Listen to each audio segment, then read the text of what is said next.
The heat came first. A living thing that pressed against the log walls and seeped through the chinks filled with mud and straw. It was a dry, hungry heat, and it smelled of pine, not the sweet scent of a winter fire, but the acrid stink of a forest burning. Clara Mayfield woke not to a sound, but to that smell, and to the feeling of being suffocated in her own bed. The air was thick, a wool blanket dipped in smoke. Her first thought, hazy with sleep, was that Jesse had let the stovepipe get too hot again.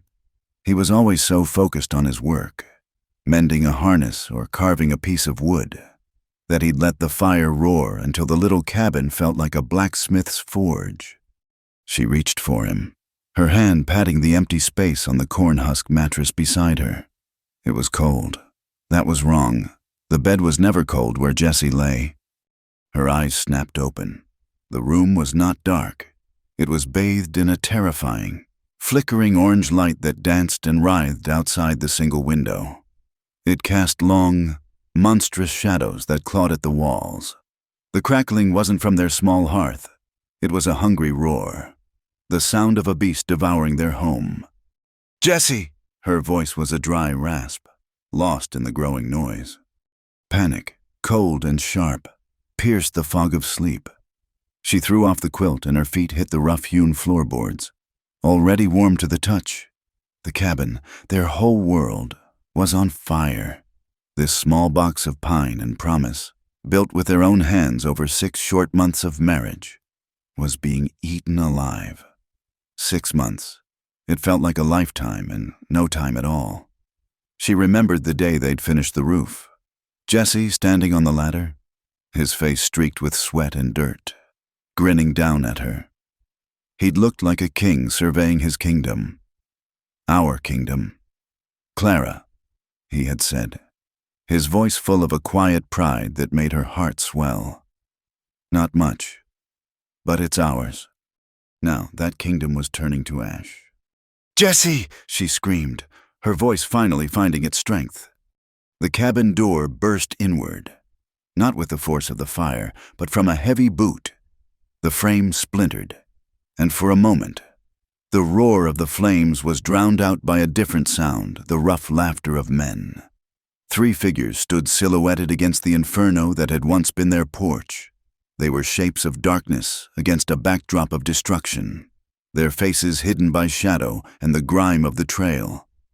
Then Jesse was there. He came from the side of the room, near the pantry, holding the old Winchester he kept loaded above the door. He wasn't a big man, not built for brawling, but he stood as solid as the mountains that watched over their small valley. His face, illuminated by the hellish light, was pale but set with a resolve that made him seem 10 feet tall. "Get out of my house," he said, his voice low and steady, though Clara could see the tremor in the hands that held the rifle. One of the intruders laughed, a harsh, grating sound. "This ain't your house no more. Mayfield, it's just kindling. We just want what you found. Hand it over, and we might let the pretty lady live to see the sunrise." Clara didn't understand. What they found, they had nothing. A few acres of hard-packed dirt, a handful of cattle, and a love that felt as wide as the sky. That was their treasure. "I don't know what you're talking about," Jesse said, taking a step forward to place himself squarely between Clara and the intruders. "There's nothing here for you." "Don't play dumb," another one snarled. Stepping into the light, his face was pockmarked, a cruel sneer twisting his lips. He held a pistol, its metal barrel gleaming. "We know your daddy left you his secrets. The map." The map. The word hung in the smoky air. Clara saw a flicker of something in Jesse's eyes, not fear, but a deep, weary recognition. He knew what they were talking about.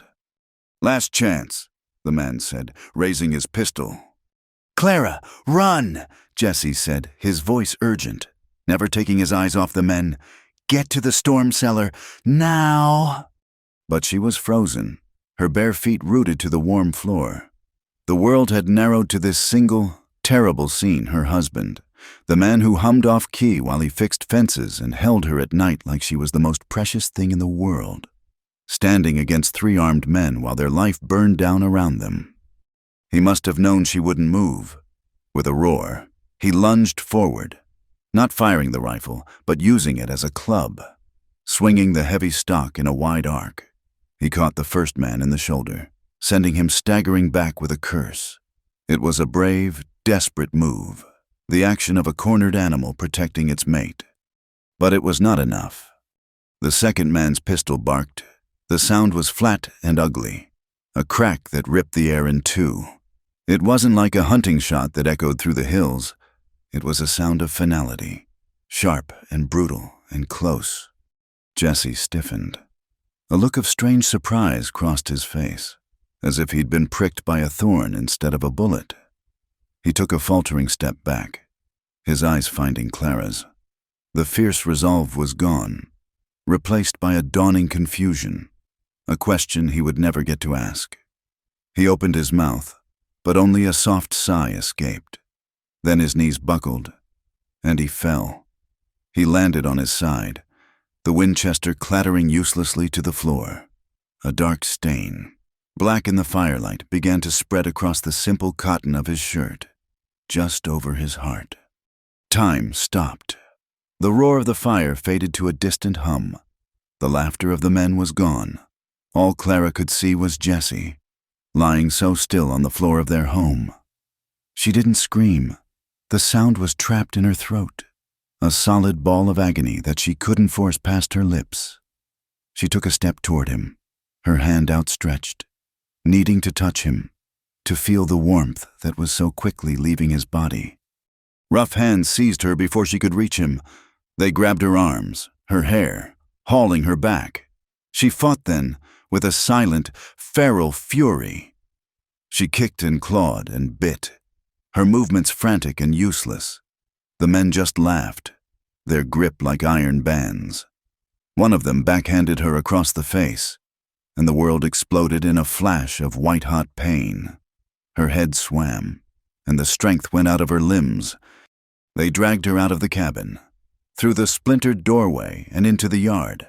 The heat was immense, blistering her skin.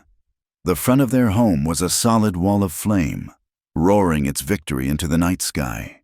Embers, like angry fireflies, spiraled up into the darkness. "Check his pockets," the leader grunted, shoving Clara to her knees in the dirt. One of the others ran back inside the burning cabin. Clara barely registered it. Her eyes were fixed on the open door, on the spot where Jesse lay. They had killed him for a map, a piece of paper. As she knelt there, dazed and broken, her hand brushed against something on the ground near the steps. It was a small, leather-bound book, Jesse's journal. He was always writing in it, sketching strange symbols and making notes she couldn't decipher. It was his private place. The edge of the cover was charred, and the leather was hot to the touch. It must have fallen from his coat pocket when he lunged. Without thinking, in an act of pure, desperate instinct, she closed her fingers around it. It was the only piece of him she could reach, the last tangible thing that had belonged to him. She tucked it into the bodice of her nightgown, the warm leather a strange comfort against her skin. The man returned from the cabin, coughing from the smoke. Nothing, just some pocket change and a whittling knife. "Damn him," the leader spat. He grabbed a fistful of Clara's hair and yanked her head back, forcing her to look at him. His breath was foul, smelling of whiskey and rot. "Then you'll tell us. Where did he hide it?" Clara stared into his cold, dead eyes and said nothing. The grief was hardening inside her, turning from a liquid sorrow into a solid, unyielding stone of hate. She would die before she gave these men anything. The man's lips curled into a cruel smile. "You'll talk. We've got all night." He began to drag her toward his horse. His 2 companions were distracted, one kicking at the ashes of the porch, the other taking a long pull from a flask. It was a moment of arrogance, a victory assured. They believed she was defeated, a prize already won. And in that moment, the survival instinct that had been stunned into silence roared back to life. She sagged in the leader's grip, going limp as if she'd fainted. surprised by the sudden dead weight. His hold loosened for a fraction of a second. It was all she needed. She stomped down, her bare heel grinding into the man's instep with all her force. He howled in pain and surprise, his grip slackening completely. She didn't hesitate. She scrambled away from him, crawling on hands and knees for a few feet before finding her footing and running. She ran blindly, away from the fire, away from the shouts of the men, and plunged into the darkness of the open plains that surrounded their homestead. A shot rang out, and she heard the whiz of the bullet pass somewhere over her head. They were firing wildly, their aim ruined by the dark and their own surprise. She didn't look back. She just ran, her bare feet pounding against the hard, unforgiving earth, ignoring the sharp stones and thorny brush that tore at her soles and the hem of her nightgown. Her lungs burned, and a sob, raw and ragged, finally tore itself from her chest. It wasn't a cry of fear, but of loss so profound it felt like a physical wound. She ran until the shouts faded, until the orange glow of her burning home was just a faint, painful pulse against the horizon. She ran until her legs gave out and she collapsed in a heap, her body trembling with exhaustion and shock. She lay there for a long time, the cold of the night seeping into her bones, the vast, star-filled sky an indifferent witness to her suffering. Finally, with shaking hands, she pulled the warm journal from her nightgown. The cover was smudged with soot, the edges curled from the heat. She opened it carefully. Most of the pages were filled with those strange, geometric symbols, lines and dots arranged in patterns that made no sense. It was a language only Jessie had known. She thumbed through the brittle pages, her tears blurring the ink. Then, on one of the last pages, tucked away at the bottom, she found something different. It wasn't the symbols. It was Jessie's own handwriting, rushed but clear, written in plain English. It looked like a note he had written to himself, or perhaps to her. A final thought, a desperate contingency. The words were simple, a lifeline thrown into an ocean of despair. If something happens, find Wyatt. Wyatt, the name meant nothing to her. Jessie had never spoken of a Wyatt, but it was all she had. It was a direction, a purpose beyond just running. Clutching the charred book to her chest, the last remnant of a life that had been stolen from her, Clara Mayfield pushed herself to her feet and stumbled on into the immense, silent dark. The first day was a blur of blind flight, fueled by the adrenaline of terror and the fire of fresh grief. The second day, the sun became the enemy. It rose in a cloudless, unforgiving sky, a great white eye that baked the plains into a cracked, dusty skillet. There was no shade, no respite. The world was reduced to three things: the shimmering heat rising from the ground, the burning in her lungs, and the name Jessie had left her. Wyatt. The name became a prayer, a curse, a mantra she repeated with a swollen, cracked tongue. With every painful step on her raw and bleeding feet, she whispered it into the vast, indifferent silence. Wyatt. Who was he? A friend, family she'd never known. It didn't matter. He was a destination. He was the only thing that stood between her and the all-consuming void that Jessie's death had ripped open in her world. Thirst was a physical thing, a ball of hot sand in her throat that scraped with every swallow of dry air. Hunger was a dull, hollow ache she could almost ignore. But the thirst was a demon, whispering of cool water, of streams that didn't exist. Its voice the dry rustle of the wind through the brittle grass. Her mind began to play tricks on her. In the shimmering heat, distant mesas wavered and morphed into the shapes of men on horseback, and she would stumble off her path, her heart hammering against her ribs, until the shapes dissolved back into rock and shadow. Sometimes, the memory of the fire would return with a clarity that stole her breath. She would smell the burning pine, see the flat, ugly muzzle flash of the pistol, and feel the phantom weight of Jessie falling away from her. The grief was a current beneath the surface of her exhaustion, pulling her down. More than once, she simply stopped, the will to move deserting her. She would stand swaying under the brutal sun, the question echoing in the empty landscape, why go on? The answer was always the same, a stubborn, illogical spark of defiance. They had taken Jessie. They had taken her home. She would not let them take her life, and so she would force one foot in front of the other, the pain a distant, screaming thing she learned to wall off. By the afternoon of the second day, she was no longer truly walking. She was stumbling, her body a machine running on its last fumes of will.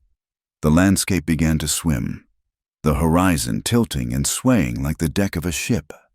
The single word that had driven her was breaking apart, the letters scattering in her mind. Why? At. She didn't feel herself fall. One moment, the baked earth was rushing up to meet her feet.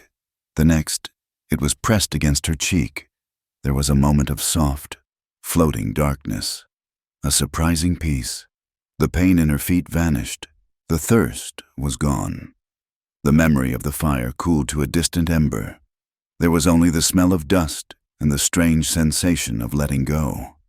She drifted in and out of a shallow, feverish consciousness. She was vaguely aware of a shadow falling over her, blocking the punishing sun. A sound, slow and rhythmic, like a steady heartbeat. Clop, clop, clop.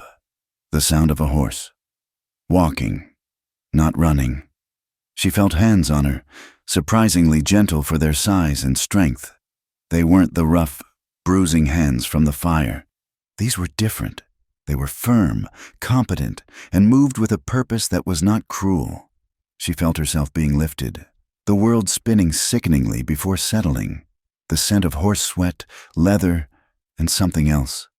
The clean, metallic smell of forge smoke filled her senses. Then, darkness took her completely.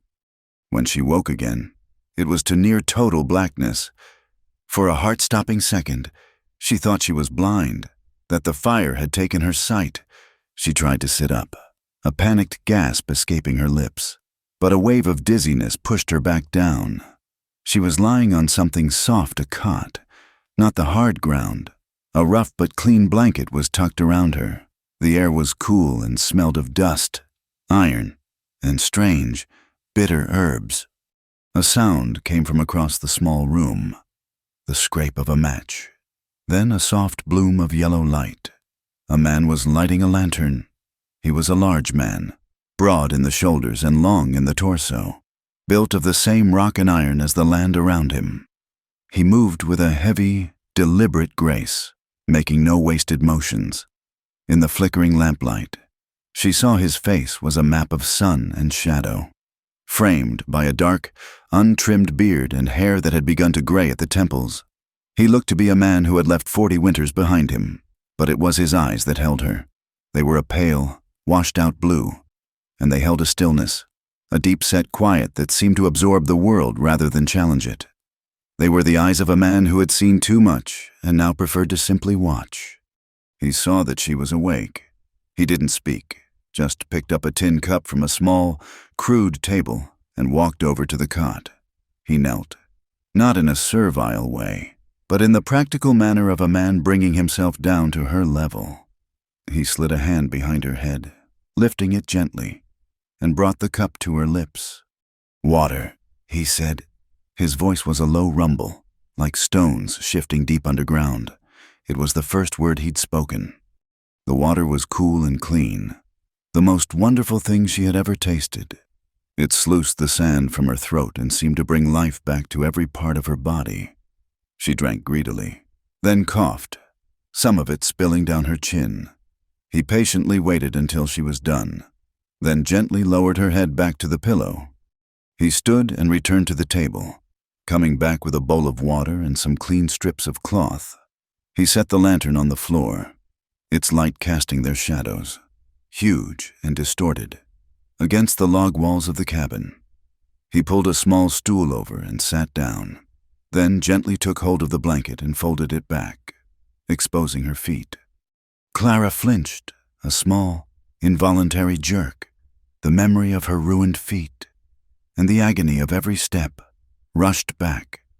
They were a swollen, caked mess of dried blood, dirt, and angry cuts. The man didn't seem to notice her recoil. He dipped a cloth into the bowl, wrung it out, and began to clean the sole of her right foot. His touch was incredibly careful. His hands, she saw now, were the hands of a smith, calloused and scarred, with knuckles that were thick and misshapen from years of hard labor and hot metal. They were hands made for wielding a hammer, for bending iron to their will. Yet, as they worked on her, they were as deft and gentle as a surgeon's. He worked in silence, his focus entirely on the task. He cleaned away the grime, revealing the raw, blistered skin beneath, when he came to a deeper cut where a piece of sharp rock was embedded. He paused. He set the cloth aside and picked up a small, wicked-looking pair of tweezers from his kit. He held her foot firmly but without pressure. As he brought the tip of the tweezers to the wound, a sharp, searing pain shot up her leg. A low moan escaped her lips before she could stop it. Her whole body tensed, bracing against the pain that was both old and new. "Easy," she whispered, the word fragile and hoarse. "It hurts." It was more than just a plea about her foot. It was about everything. The fire, Jessie, the chase, the fear, the endless, agonizing flight. It was the cry of a soul that had endured too much, that had reached the very edge of its strength. The big man froze. His hands stopped moving. For a long moment, he was utterly still, his head bowed over her foot. The only sound was the soft hiss of the lantern. When he finally looked up, his pale eyes met hers in the dim light. There was no pity in them, no condescension. There was only that deep, unsettling stillness. But now it was filled with a flicker of something else, a quiet, profound understanding. It was as if her pain had found an echo in him. He looked back down at her foot, his voice so low it was almost part of the silence. "It'll be over quick." It wasn't a dismissal of her pain. It was a promise, a simple statement of fact from a man who understood that some hurts must be faced directly to be overcome. He was not offering false comfort. He was offering a swift end to this one small part of her agony. And in his words, in their simple, unvarnished honesty, Clara felt an unspoken compassion that was more comforting than any gentle platitude. True to his word, he was quick. A single, sharp pull, and the shard of rock was out. He cleaned the wound again, then applied a thick, dark salve that smelled of pine sap and comfrey. The stinging pain immediately began to subside, replaced by a cool, spreading numbness. He wrapped her foot carefully in clean bandages, his movements economical and precise. He repeated the entire process on the other foot, working with the same silent, focused intensity. When he was finished, he gently covered her with the blanket again, tucking it in around her shoulders. He stood, took the dirty bowl of water, and walked to the door, disappearing into the night to dispose of it. Clara lay on the cot, her body aching, but the sharpest edges of her pain now dulled.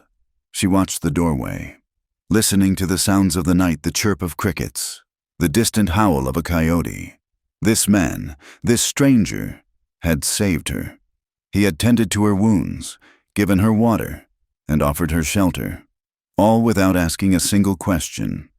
He hadn't asked her name, where she came from, or why she was half dead on his land.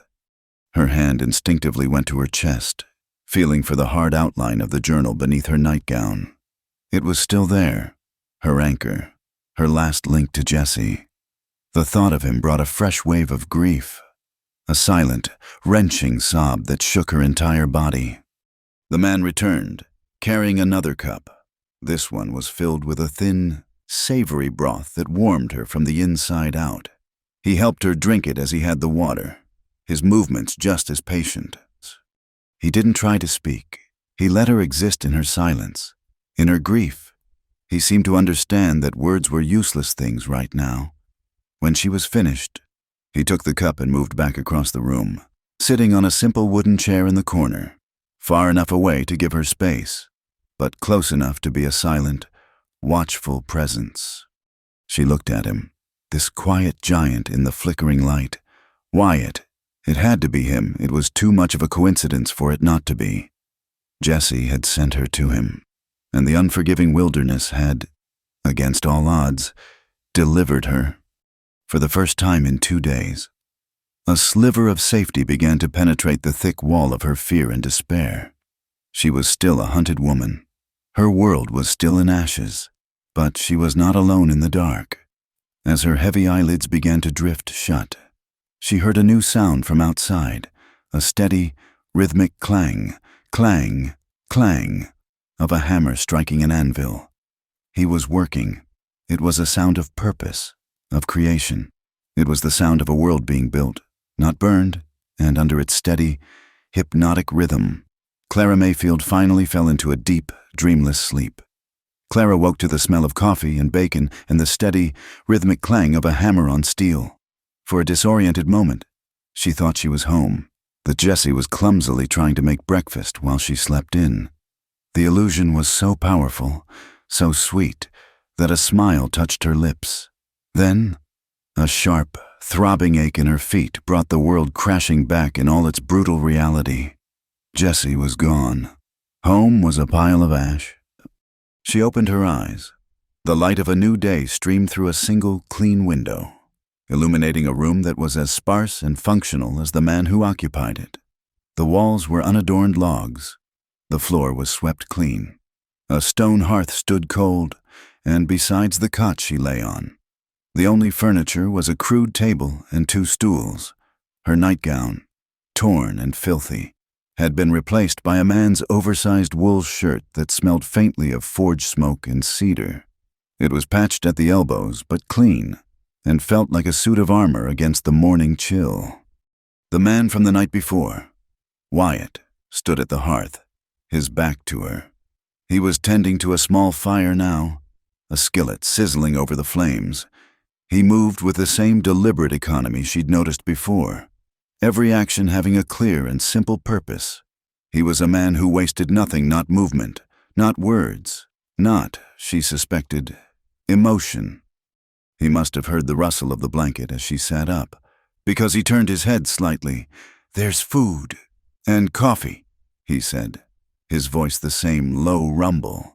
He didn't turn to face her, giving her a moment to gather herself. She swung her legs over the side of the cot, wincing as her bandaged feet touched the floor. The pain was a dull, constant throb now, not the sharp agony of the day before. He had done a good job. She looked at the bandages, clean white strips against the grime of her ankles, and felt a strange, unexpected welling of gratitude. He turned then, a tin plate in one hand and a steaming mug in the other. He set them on the table and gestured for her to sit. She limped over, clutching the big shirt around her, and sat down on one of the stools. The bacon was crisp and the coffee was black and strong. It tasted like life itself. For several minutes, they ate in silence. The only sounds were the sizzle from the skillet and the distant, ringing music from the smithy. The silence wasn't awkward. It was solid, a thing with weight and presence, like a third person sitting at the table. Clara understood that this man was comfortable in it, perhaps even preferred it. But her own silence was a fragile skin stretched over a screaming void, and she knew it couldn't hold for much longer. She set her fork down, the food suddenly tasteless in her mouth. He looked at her, his pale eyes unreadable, and waited. "They burned it all down," she began, her voice a raw whisper. "The cabin, the barn, everything." Wyatt said nothing, but he stopped eating. He leaned back slightly on his stool, his large hands resting on the table, and gave her his complete, undivided attention. He was listening, not just with his ears, but with his whole being. There were 3 of them. The words started to come faster, tumbling over one another as the dam broke. They came after dark. The fire. I woke up and the whole world was on fire. Jesse, he went to face them. Her voice cracked on his name. She took a shuddering breath and forced herself to continue, her gaze fixed on the rough grain of the tabletop. "He told me to run. I didn't. I just stood there. He had the Winchester, but he used it like a club. He tried to fight them. She looked up, her eyes meeting his, willing him to understand. He was so brave. He wasn't a fighter, not really. He was a builder, a grower. But he stood between them and me, and he didn't hesitate. The scene played out again behind her eyes, vivid and terrible. They said they wanted something he'd found. A map. Jesse said he didn't know what they were talking about. But I saw his face. He knew. I think he knew. She paused. The memory of the gunshot a physical jolt. One of them shot him. It was so fast. He just fell. He looked at me, and he was just gone. Tears she thought had long run dry began to trace hot paths through the grime on her cheeks. She didn't bother to wipe them away. They grabbed me. They dragged me outside. I ran. I just ran into the dark. She finally fell silent. The story told, the whole of her tragedy laid bare on the table between them. She was exhausted, hollowed out. Wyatt remained still for a long time, his expression unchanged. He seemed to be weighing her words, sorting them, filing them away. When he finally spoke, his question was quiet and practical. "Did you see their faces?" Clara closed her eyes, forcing herself back to the firelight, to the silhouettes in the doorway. The leader. He was tall, thin. His voice was like gravel. The one who shot Jesse. I didn't get a good look at him. But the third one. She trailed off. A new kind of chill, colder than grief, seeping into her bones. A face was taking shape in her memory. A face she had tried to forget long before that night. "The third one," she repeated slowly, her voice dropping.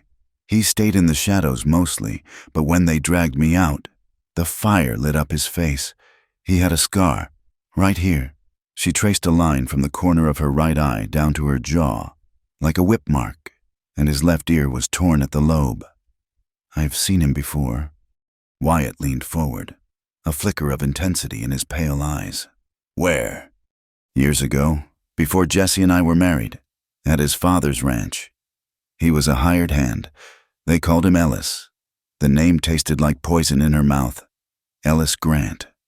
She remembered him clearly now, a sullen, watchful man who was always lingering at the edges of things, his eyes filled with a greedy, resentful light. He never looked anyone straight on, always glancing from the side as if measuring what he could take. "Jesse's father fired him," she continued, the pieces clicking into place. "He caught him stealing. Not much, just some tack and a side of bacon. But old Mr. Mayfield was a man of principle. He sent him packing with nothing but the clothes on his back. Ellis swore he'd get even. Everyone thought it was just the talk of a bitter man." She looked at Wyatt, her expression pleading. That's why they were there. It wasn't just a random robbery. It was him. He came back. But this talk of a map, what could it be? She shook her head, bewildered. They kept saying Jesse was hiding a secret his daddy left him. Something about a treasure? They called it the Confederate treasure. It sounded insane. Jesse's father had been a simple rancher, a man who believed in the value of hard work and honest dealings. The idea of him being mixed up in some lost Confederate gold was absurd. It had to be a fool's rumor that a greedy man like Ellis Grant had clung to, nursing his grudge over the years until it festered into murder. At the mention of the name, Wyatt's stillness had changed. It was no longer a state of calm observation. It had become something harder, more absolute. It was the stillness of a predator that has caught a scent on the wind. His body hadn't moved a muscle, but the atmosphere in the small cabin had shifted, becoming charged and heavy. The air itself seemed to crackle around him. "Ellis Grant," he said, his voice a flat, cold tone that was more chilling than any shout. He wasn't asking a question. He was identifying a target. "You know him?" Clara asked, a knot of dread tightening in her stomach. Wyatt pushed his plate away, the food forgotten. He rose from the table and walked to the cabin door. Standing in the frame and looking out at the sun-drenched landscape, he was a formidable silhouette against the bright morning. "I know the name," he said, his back still to her. "I rode with the 3rd Cavalry, out of Fort Union, After the war, our job was cleaning up the messes the war had left behind. Bushwhackers, deserters, cutthroats who'd used the chaos as an excuse to prey on decent folk. Men who'd gotten a taste for killing and found they liked it. He turned, and his face was a mask of grim memory. The quiet smith was gone, and in his place was a man she had not seen before, a soldier. Ellis Grant wasn't just a hired hand. Ma'am, he rode with some of the worst, men who followed no flag but their own greed. They weren't soldiers, they were scavengers who picked the bones of the dead. Grant was one of them. He wasn't known for stealing bacon. He was known for leaving no witnesses. The blood drained from Clara's face. The man she remembered as a petty thief, a sullen farmhand with a chip on his shoulder, was something else entirely. A professional killer. The attack on her home hadn't been an act of desperate revenge. It had been a calculated, brutal operation. Jesse hadn't been killed in a robbery gone wrong. He had been executed. He was a mercenary, Wyatt stated, the word hanging in the air like a death sentence, and a good one. If he was there, it wasn't just about a rumor. He believes that map is real, and he believes you know where it is. Clara sank back onto the stool, her legs suddenly unable to support her. The scope of her peril had just expanded tenfold. She hadn't escaped. She had only paused. Ellis Grant wasn't the kind of man to give up. He wouldn't stop hunting for a map. And he wouldn't stop hunting the only person who might know something about it. He would tear the whole territory apart to find her. Wyatt's pale eyes were fixed on her, and for the first time she saw not just quiet compassion, but a cold, hard assessment. He was measuring her, judging her strength. "Those men who attacked you weren't just bandits," he said, his voice leaving no room for doubt. "They were a hunting party, and the hunt isn't over." Clara clutched the rough wool of the shirt she wore. The fragile sense of safety she had found in this small cabin evaporated like a morning mist. She had not found a sanctuary. She had stumbled into the den of a hibernating bear, and she had brought the hunters right to his doorstep. The name Ellis Grant was no longer just a face from the past. It was a promise of more violence to come. It was the face of the man who would, if he found her, finish the job he'd started in the blood and ashes of her home. The name hung in the air between them, heavy and cold as a burial shroud. Ellis Grant, not a disgraced farmhand, but a mercenary, not a simple thief, but a man who left no witnesses. The knowledge settled in Clara's bones, a chilling certainty that replaced the hot flare of her grief. She was not just a victim of a terrible tragedy. She was the survivor of a targeted attack, and the hunt was far from over. The world, which had already shrunk to the size of her loss, now narrowed even further to a single, sharp point of danger. She looked at Wyatt, who had returned to his seat at the table. He was watching her, his pale eyes missing nothing. He saw the shift in her, the terror solidifying into a kind of grim resolve.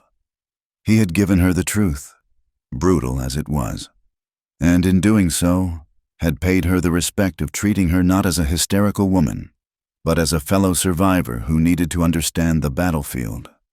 Her mind raced. Ellis Grant believed she knew something. He was hunting her for a map he thought Jesse had left behind. She had nothing, knew nothing, except for the one thing she had salvaged from the ashes. With a newfound urgency, she stood and went to the cot. She reached under the pillow where she had hidden it and pulled out Jesse's journal. Its charred leather cover felt both alien and intimately familiar in her hands. It was a relic from a life that felt a century old. She walked back to the table and placed it between them. It landed with a soft, final thud. "This is all I have left," she said, her voice steady now, stripped of its earlier fragility. "It was in his coat. He was always writing in it, but he never let me see. He said it was just figuring, numbers and thoughts." She pushed it across the rough-hewn wood toward Wyatt. "They killed him for a map. Maybe this is it." Wyatt looked at the book, then at her, then back at the book. He didn't reach for it immediately. He seemed to understand the weight of the gesture. She was not just showing him a book. She was handing over the last secret of her dead husband. She was placing her trust and her life into the calloused hands of a man she had known for less than a day. Finally, he picked it up. He handled it with a surprising reverence, his large fingers tracing the burned edges of the cover. He opened it, and the pages, stiff and brittle, crackled in protest. He stared down at the strange symbols that filled the pages, his brow furrowed in concentration. Clara watched his face, searching for any sign of recognition. For a long minute, he was silent, his gaze scanning line after line of the cryptic script. She saw a flicker in his eyes, a subtle tightening of the muscles around his jaw. He knew. "This is no farmer's ledger," he said, his voice a low murmur. He ran a finger over a series of dots and dashes arranged in a complex grid. "And it's no private diary." He looked up at her, and the soldier was back in his eyes. "This is a military cipher, a variation of the root cipher we used during the war. Not an easy one, either. It's layered." Clara felt a dizzying sense of vertigo. A military cipher. Jesse had been a rancher's son. He'd been too young for the war, a boy of 15 when the guns fell silent. What was he doing with a book full of secret codes from a conflict he'd never fought in? "I don't understand," she whispered. "How could Jesse know something like this?" "He probably didn't," Wyatt said, his attention already back on the journal. "Not how to write it. Anyway, my guess is he was trying to break it. Look here." He pointed to a page where Jesse's familiar handwriting was scrawled in the margins next to the symbols. There were letters crossed out, lists of words, attempts at substitution. He was working on it. He was trying to read it himself. This changed everything. Jesse hadn't been a conspirator, hiding a secret life from her. He had been a discoverer, a man who had stumbled upon a puzzle and was trying to solve it. The realization brought a small measure of relief, but it was quickly overshadowed by a greater dread. What secret was so dangerous it had to be written in a nearly unbreakable code? "Can you read it?" she asked, her voice barely audible. Wyatt stared at the page, a distant look in his eyes, as if he were peering back across the years. "It's been a long time, but the principles, they don't change. You just have to find the key." He stood and went to a small, locked chest in the corner of the cabin. He opened it and took out a pencil stub and a few sheets of clean paper, a rare commodity in a place like this. He sat back down at the table, placing the paper next to the journal. The sun had climbed higher, and a long shaft of light now cut across the table, illuminating the book and the hands of the man who was about to unlock its secrets. The hours that followed were some of the longest of Clara's life.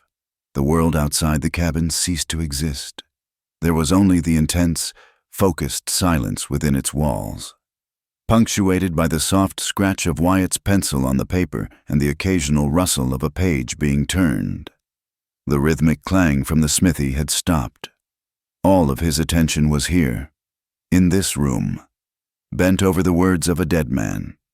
He worked with a methodical patience that was mesmerizing to watch. He drew grids, copied symbols, and whispered letters to himself.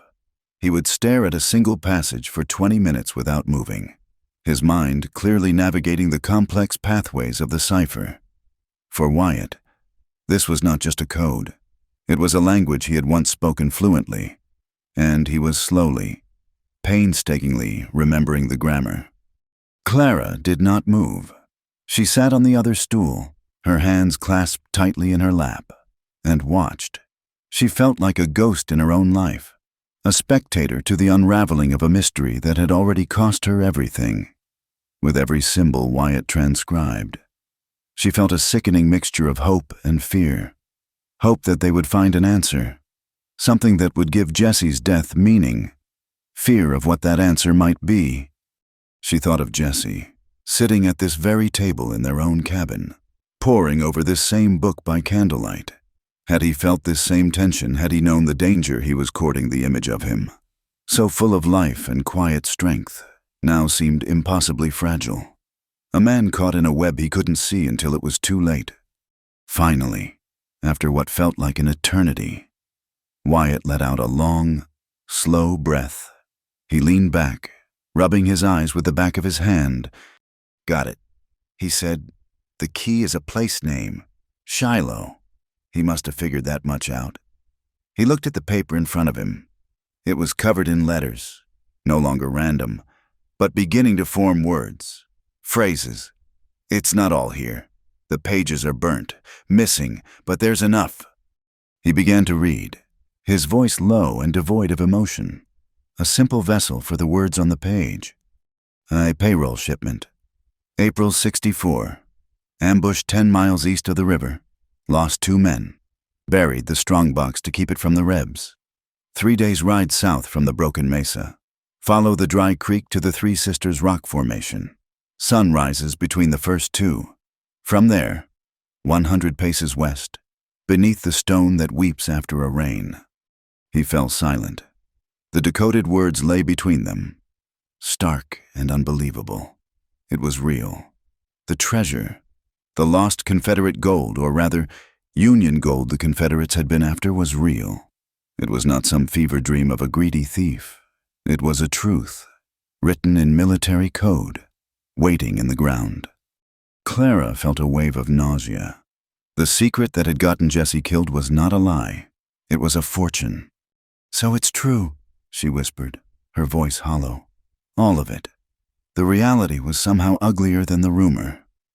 Jesse hadn't died for a madman's fantasy. He died for a box of gold. It felt so sordid.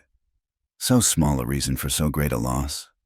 A terrible doubt, cold and sharp, pierced her heart. She looked at the journal, at the proof of this hidden reality. He knew, she said, more to herself than to Wyatt. All this time, he knew about this.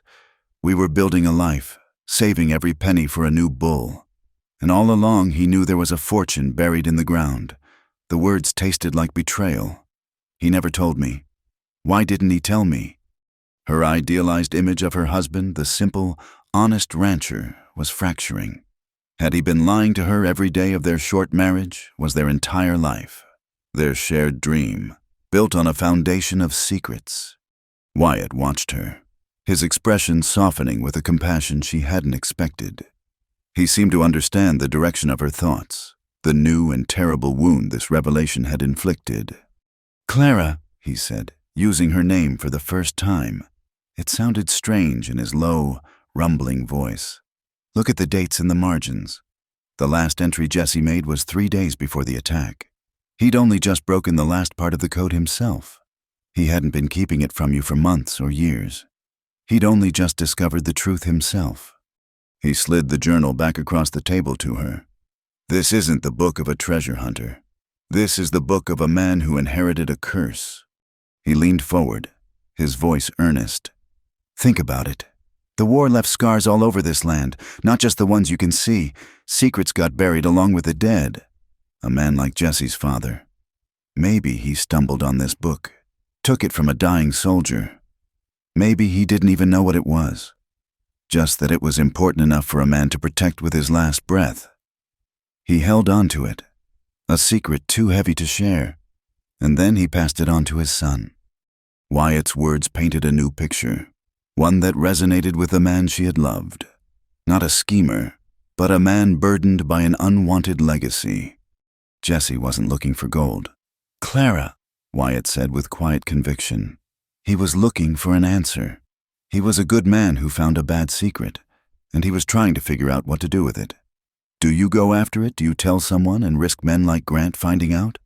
Or do you just burn the book and pretend it never existed? I'd wager he was wrestling with that very question the night they came for him. Wyatt's explanation was like a balm on her raw and wounded memory. It didn't erase the secret, but it recast it. Jesse wasn't a liar. He was a man faced with an impossible choice, a choice he never got to make. She looked down at the charred journal in her hands. It was no longer just a memento of her lost love. It was a burden, the physical proof of a secret that had turned her life to ash. And now, that burden was hers. The decoded message lay on the table, a map leading not to fortune, but to a violent and bloody confrontation. She and Wyatt were now the sole keepers of this secret. The knowledge bound them together, two strangers thrown into an unwilling partnership by a ghost from a forgotten war. The choice Jesse never got to make was now theirs. The uneasy peace in Wyatt's hidden valley lasted for 3 days. It was a fragile, liminal time, a breath held between a past that was a smoking ruin and a future that was a terrifying unknown. During the day, the rhythmic clang of Wyatt's hammer on steel was a steady, reassuring heartbeat that measured the passing hours. He worked with a relentless focus, shaping horseshoes, mending tools, and forging plowshares for settlers he rarely spoke to. The work was his anchor, his way of imposing order on a chaotic world. Clara, in turn, found a quiet purpose in the simple routines of survival. Her feet, carefully tended and rebandaged by Wyatt each morning, began to heal. The raw, open wounds became angry red lines. But she could walk now, first with a painful limp inside the cabin, then venturing into the sun-drenched yard that separated the small home from the open-fronted smithy. She cooked for them, simple meals of beans and bacon. Using the scant provisions Wyatt kept, she swept the floor, patched his worn shirts with a needle and thread she found in his chest, and watched him work. They spoke little, but a silent language grew between them. A nod of thanks for a plate of food, the way he would leave a bucket of fresh, cool water for her by the cabin door before he started the forge, the way she would ensure the coffee was hot when he finally stopped, his face streaked with soot and sweat, his powerful arms trembling with fatigue. They were two solitary creatures, orbiting each other in a shared space of unspoken grief and imminent danger. She knew he was a man who had intentionally walled himself off from the world, and she knew she was the rock that had been thrown through that wall, shattering his hard-won peace, while this fragile quiet settled over the forge. Ellis Grant was on the hunt. He was not a man to be deterred by a long night or a cold trail. He had the patience of a wolf, a grim determination fueled by years of festering resentment and the intoxicating promise of a fortune. He and his 2 men, a hulking, simple-minded brute named Cole and a wiry, rat-faced tracker called Pike, had spent the first day after the fire casting about in wide circles from the Mayfield homestead. Pike was the one who found the first sign, a single, tiny shred of white cotton from Clara's nightgown, snagged on the thorns of a mesquite bush a mile north of the ashes. It wasn't much, but it was a direction. From there, they moved slowly, meticulously. Pike would dismount, his eyes scanning the hard-packed earth for any sign of a barefoot's passage. They found a smudge of dried blood on a flat stone, a single, partial footprint in a patch of softer dust. The trail was faint, almost non-existent, but it was there, a ghostly testament to Clara's desperate flight. By the end of the second day, the trail led them to the edge of a small, dusty settlement huddled in a shallow basin, a place called Harmony Gulch. It wasn't much more than a single dusty street with a saloon, a general store, a livery stable, and a handful of weathered houses. It was the kind of place people passed through, not a place they stayed, but for Ellis, it was an oasis of information. A lone woman, on foot, in a torn nightgown, would not go unnoticed here. Someone would have seen something. They rode into town not like avenging angels, but like weary travelers. They left their horses at the livery, paying the stable hand with a silver dollar and a cold, measuring stare that discouraged conversation.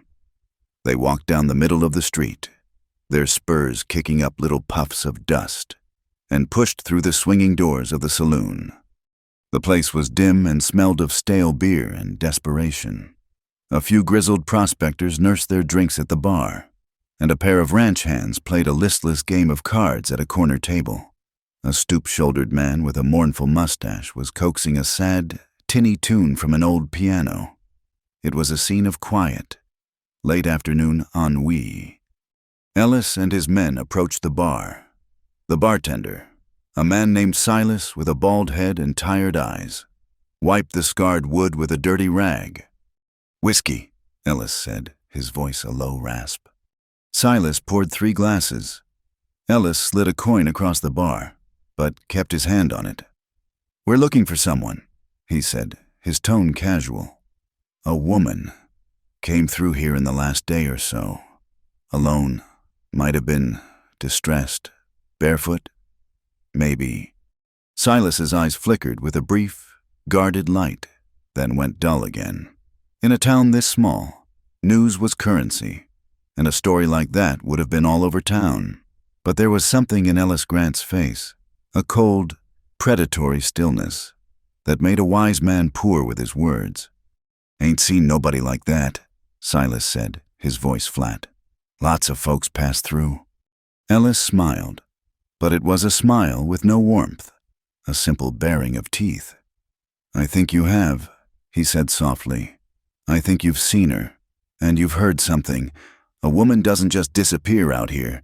Someone helps her. Someone gives her a horse, a drink of water. Maybe points her in the direction of a place to hide." "Ain't seen her," Silas repeated, his knuckles white where he gripped the rag. Ellis sighed, a theatrical sound of disappointment. He looked at Cole, the big man, and gave a slight nod. Cole reached across the bar with a speed that was shocking for his size and grabbed Silas by the front of his shirt, hauling him halfway over the counter. Glasses rattled and a bottle of rye tipped over, its contents gurgling onto the floor. The saloon fell silent. The piano music stopped abruptly. The prospectors froze, their drinks halfway to their lips. This was no longer a simple inquiry. "Let's try this again," Ellis said, his voice still quiet, which made it all the more menacing. He leaned in close to the terrified bartender. "I'm a man who values his time. I've been tracking this woman for 2 days under a hot sun. My patience is thin. Now, who around here lives apart from the rest? Who doesn't come to town much, a hermit, a recluse? The kind of man who might take in a stray without asking questions?" Silas, his face pale and beaded with sweat, just shook his head, unable to speak. From the corner table, one of the young ranch hands stood up, his chair scraping loudly on the floorboards. He was young, barely 20, with more bravery than sense. "Hey, you leave him be," he said, his hand drifting toward the Colt on his hip. "We don't want your trouble here." Ellis didn't even turn to look at him. "Pike," he said. Pike moved like a snake. He drew his pistol and fired a single shot. The sound was deafening in the enclosed space. The young ranch hand stared down at his chest, a look of profound surprise on his face, before he crumpled to the floor. Panic erupted. The other ranch hand overturned the table and scrabbled for cover. The prospectors dove for the floor. The piano player let out a yelp and disappeared behind his instrument. The saloon was no longer a place of quiet desperation. It was a slaughterhouse. Cole, still holding the bartender, drew his own massive pistol. Pike fired again. The sounds of the gunshots were brutal, ugly cracks that tore the air apart, followed by the splintering of wood and the shattering of glass. It was over in less than a minute. When the gunsmoke cleared, the silence that fell was absolute and horrifying. The 2 ranch hands were still. One of the prospectors lay in a growing pool of his own blood. The piano was silent. Silas, the bartender, was trembling so violently the bar shook. Ellis calmly turned his attention back to him. Cole shoved him back, and he collapsed behind the bar. "Now," Ellis said, his voice unchanged, as if he were remarking on the weather. "As I was saying, a recluse, a man who keeps to himself." From behind the piano, a whimper was heard. Pike strode over and dragged the terrified piano player out by his collar. "Talk!" Pike snarled, pressing the hot barrel of his pistol to the man's temple. "The Smith, the man, babbled, tears streaming down his face. Callahan, he lives up in the hills, north of here. Used to be a soldier, keeps to himself, trades his work for supplies, never stays to talk. Folks say he's hiding from something." Ellis Grant's thin smile returned. "Callahan?" he mused. "A soldier." He looked around the ruined saloon, at the bodies on the floor. "Thank you for your cooperation," he said to the room at large. He tossed a silver dollar onto the blood-soaked floor. "For the information." Then he, Pike, and Cole walked out of the saloon, leaving behind a wake of death and a silence that screamed louder than any gunshot. The news came to Wyatt's forge on the back of a half-dead horse.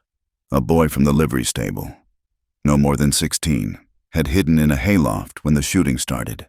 When it was over, he'd saddled the fastest horse he could find and ridden like the devil was on his heels, not stopping until the animal was lathered in foam and stumbling with exhaustion. He had seen Wyatt's forge smoke from a distance and had ridden toward it as a last, desperate hope. He slid from the horse and collapsed in the dust, babbling the story to Wyatt and Clara, his words jumbled with terror. He spoke of 3 men, of a question about a woman, of the gunshots and the silence that followed. As Clara listened, the ground seemed to fall away beneath her feet. This was her fault. Those people, the young ranch hand, the prospector, maybe even Silas, they were dead because of her, because of a secret she hadn't even known she possessed. The price of her survival, the cost of Jesse's secret, was being paid in the blood of strangers. But it was the change in Wyatt that was most profound. As the boy told his story, Wyatt's face, usually so placid and unreadable, became a mask of cold, controlled fury. The quiet, solitary blacksmith receded, and the soldier emerged from the depths where he had been buried. His pale eyes seemed to catch the fire of the forge, burning with a cold light. The stillness was still there, but it was no longer the stillness of peace. It was the stillness of a coiled rattlesnake. When the boy was finished, Wyatt gave him water, told him to take his horse to the small pasture, and promised he would be safe. Then he turned to Clara. "They know I'm here," he said. "It wasn't a question. And they know I'm a soldier. They'll be cautious, but they'll come." He looked out toward the hills, in the direction of town, his gaze distant and calculating. "I spent years running from this, from men like him. I thought if I hid myself away, if I kept quiet, it would pass me by. But there is a price for silence." He looked at the smoking forge, then at Clara, and the price just got too high.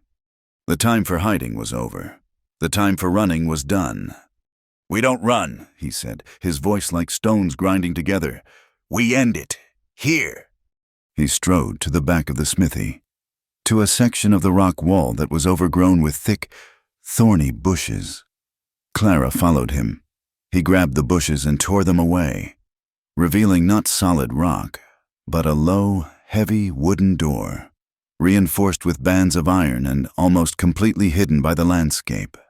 It looked as old as the hills themselves. He produced a large, rusty key from his pocket and unlocked it. With a groan of protest, he pulled the heavy door open, revealing a dark, narrow passage leading down into the earth. The air that wafted out was cool and smelled of damp soil and stone. "A storm cellar?" Clara asked. "More than that," Wyatt said, lighting a lantern. He led the way down a short flight of stone steps. The passage opened into a small, dry cavern, no bigger than his cabin. It was a relic from another time. A narrow firing slit was cut into the rock at ground level, perfectly aimed to cover the main approach to the forge. A dugout. Some of the first soldiers in this territory built them. Hard to see, easy to defend. He had known this place was here all along. It was part of the reason he had chosen this isolated spot. It was his final line of defense, a remnant of his old life he had hoped never to use again. He set the lantern down in the center of the small room. Its light cast long, dancing shadows on the rock walls. He turned to Clara, his face grim and resolute in the flickering light. "They'll come expecting to corner a hermit," he said. "We'll give them a war instead." He unrolled a piece of leather on the floor. Using a piece of charcoal from the forge, he began to sketch the layout of his property. The smithy, the cabin, the creek, the high ground. He was no longer just a blacksmith.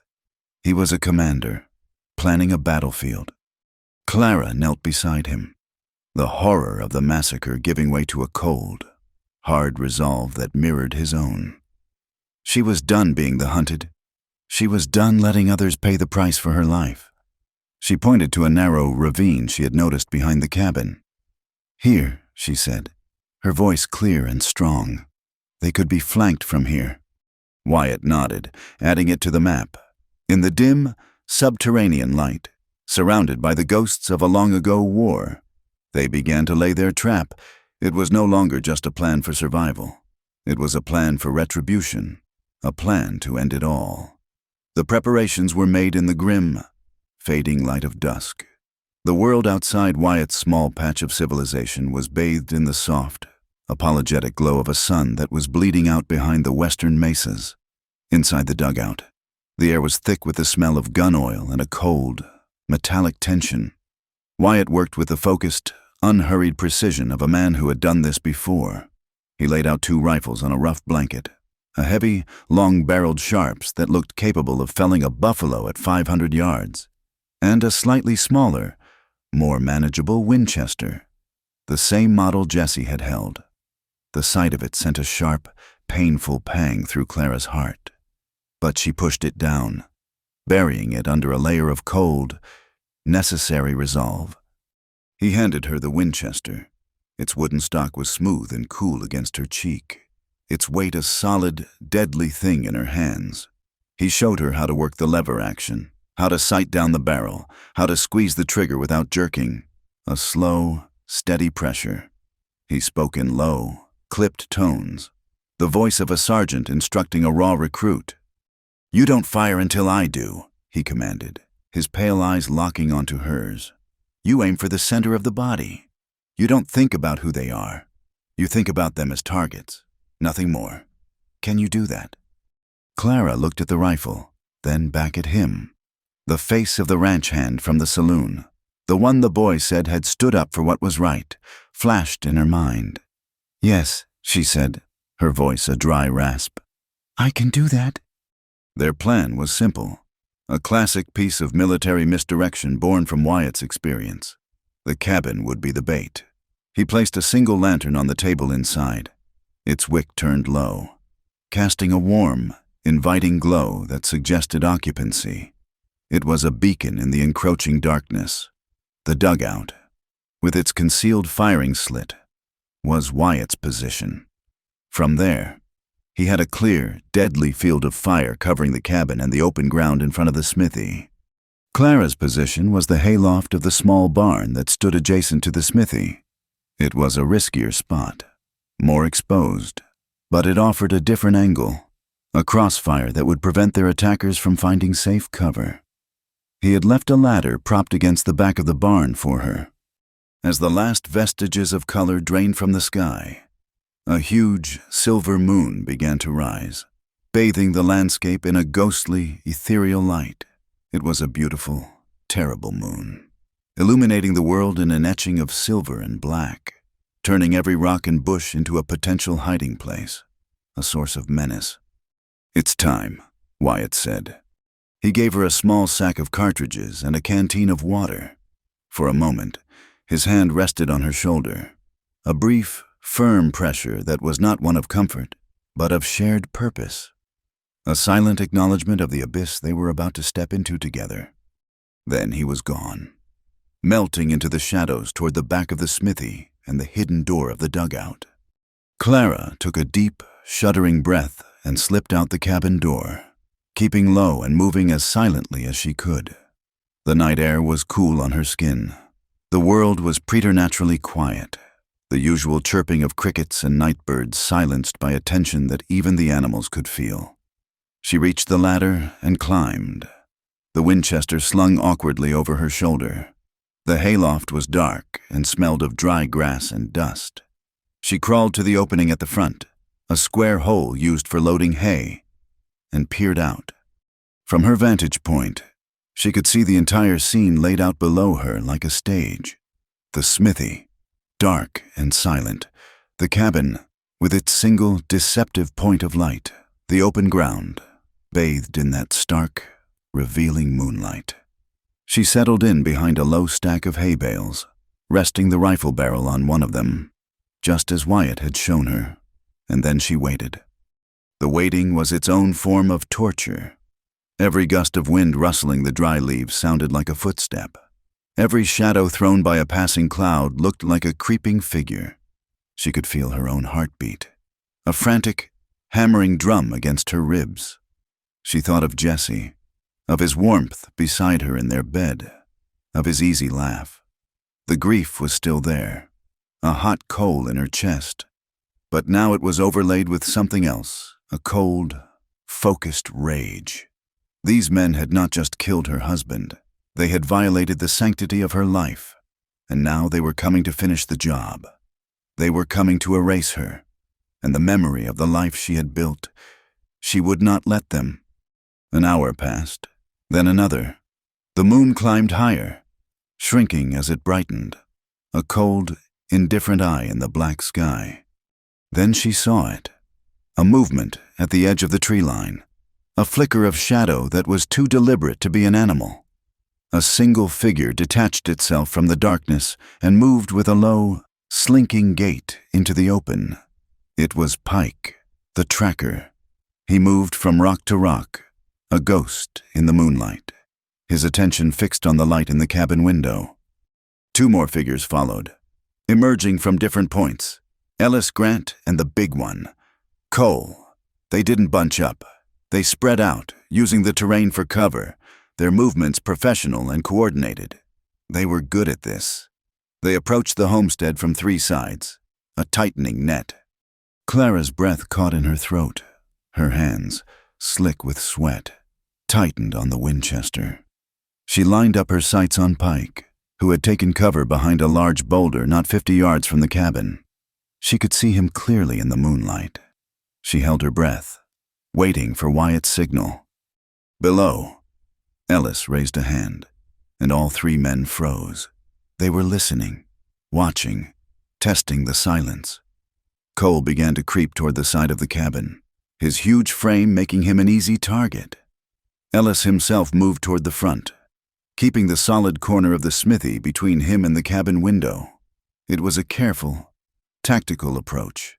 They suspected a trap, but the lure of the light, the promise that their quarry was cornered and waiting inside, was too strong. Then, from the dugout, came a single, sharp sound. A pebble striking a piece of scrap metal Wyatt had left by the smithy door. Ting. It was a tiny sound, but in the absolute silence, it was as loud as a gunshot. Pike reacted instantly. Spinning toward the sound, raising his rifle, it was the signal. Before he could fire, the night exploded. A deafening roar erupted from the dugout, and a flash of orange fire lit the darkness for a split second. It was the Sharps. Its heavy slug hit the boulder in front of Pike with the force of a sledgehammer, showering him with rock fragments and dust. He cried out in surprise and pain, stumbling back. He was exposed. Clara didn't think. She acted. She lined up the sights of the Winchester on his stumbling form, remembered Wyatt's words center of the body. Squeeze, don't pull, and fired. The rifle kicked hard against her shoulder, a brutal, shocking force.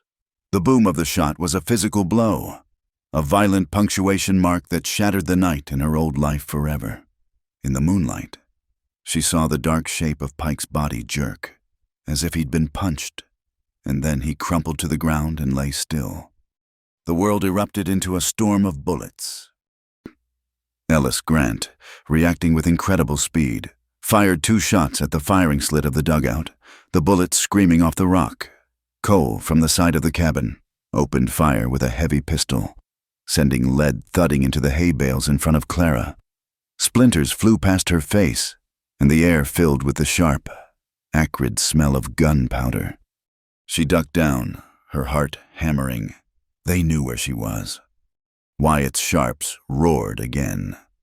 This time, aimed at Cole. The bullet splintered the log wall of the cabin inches from the big man's head, and he bellowed in rage and scrambled for better cover.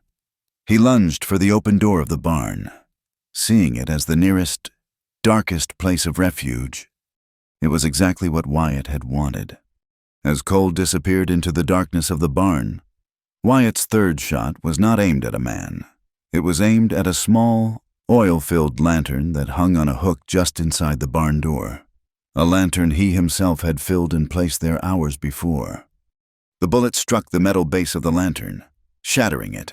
A spray of burning oil erupted, spattering across the dry, tinder-like hay on the barn floor. For a heartbeat, there was nothing. Then, with a hungry whoosh, the hay ignited. The fire spread with terrifying speed. A small flicker became a wall of flame in seconds. A terrified scream, high-pitched and inhuman, came from within the barn. Cole, he had run straight into a furnace. Clara watched in horror from the loft above. The heat was already immense, a wave of blistering air rising through the floorboards. She could hear the man below, no longer screaming words, but just a continuous, agonized roar of pure, animal pain. Ellis Grant, seeing his man consumed by flames, let out a string of furious curses. He fired blindly, once at the dugout, then twice at the hayloft, the bullets ripping through the wooden slats of the barn wall. He was no longer a cool, methodical hunter. He was a cornered animal, enraged and desperate. The barn was turning into an inferno. The roar of the flames was now louder than the gunshots.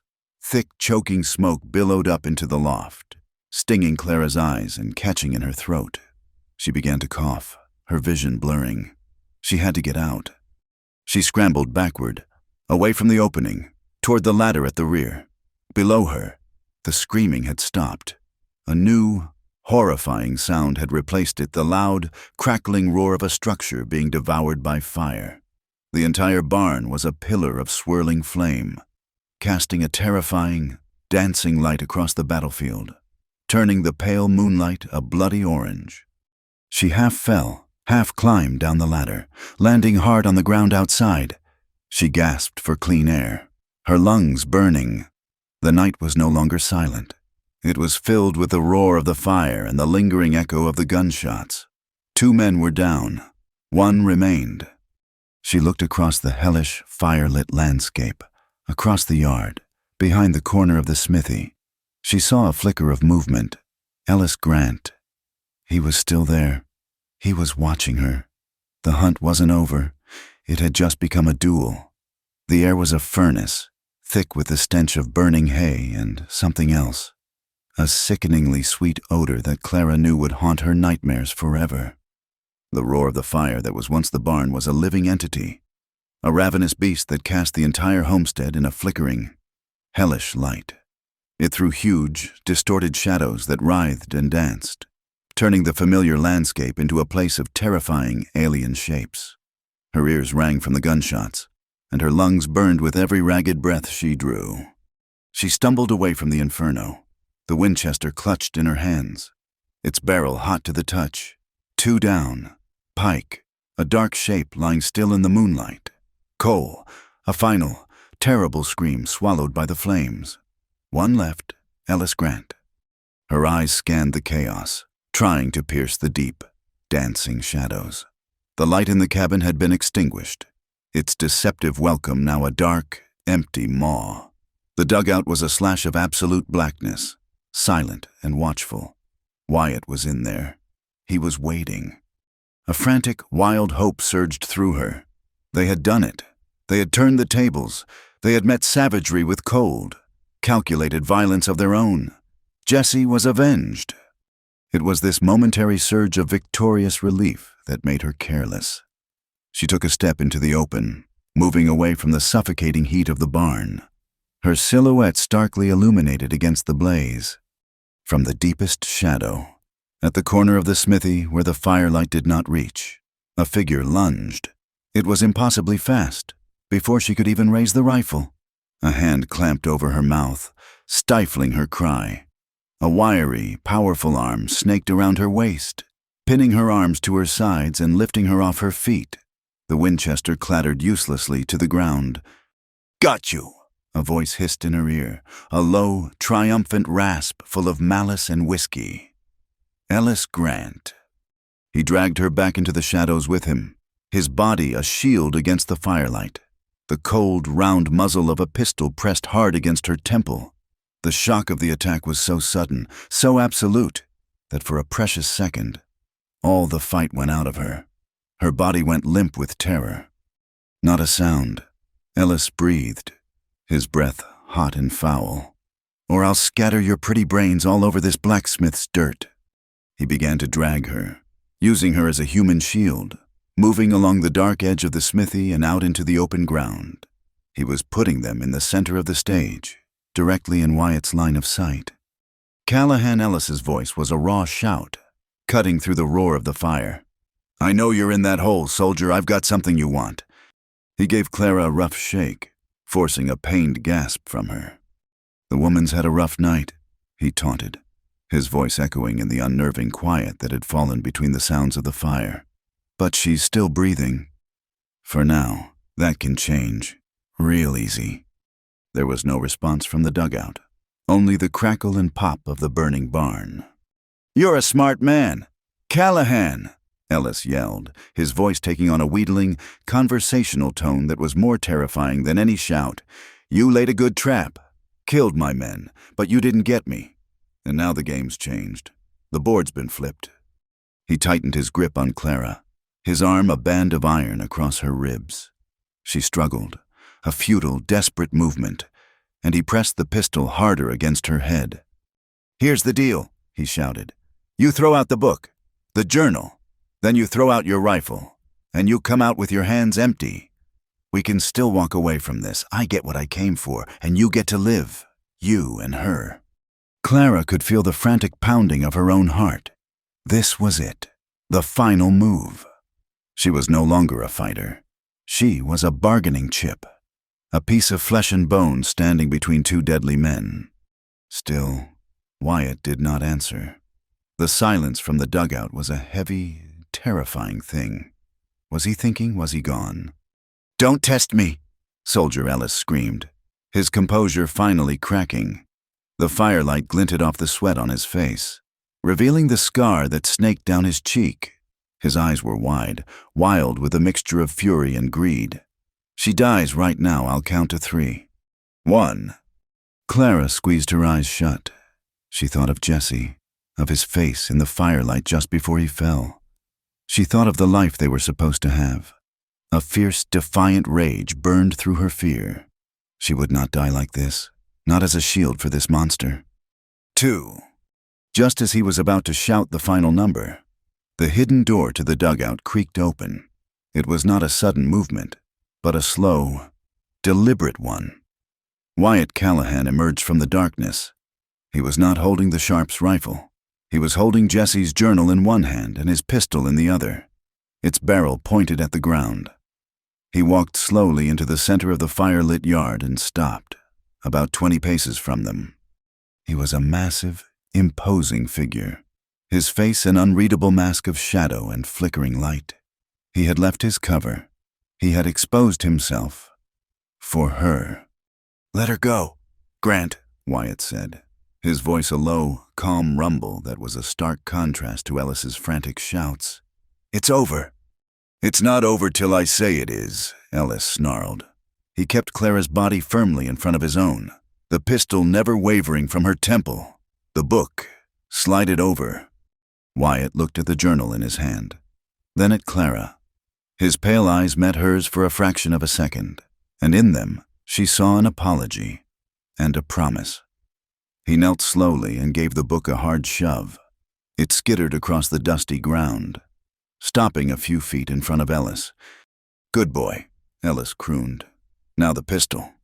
Wyatt laid his pistol on the ground. "She's no part of this anymore," he said, his voice still unnervingly calm. "This is between you and me. Let her walk over to me, and you can take the book and go." Ellis laughed, a harsh, grating sound. "You think I'm a fool? You think I'm going to leave a witness? 2 witnesses, no, soldier. You were right about one thing. This is between you and me, but she's my insurance." He started to bend, trying to reach for the journal on the ground without loosening his grip on Clara. It was an awkward, clumsy movement. He was overconfident. He believed he had won, He believed Wyatt was disarmed and defeated. It was the moment Wyatt had been waiting for. As Ellis leaned, shifting his weight, Clara did the only thing she could. She drove her head back, hard, into his face. There was a satisfying crunch of cartilage and a sharp grunt of pain from Ellis. His grip loosened for a single, vital heartbeat.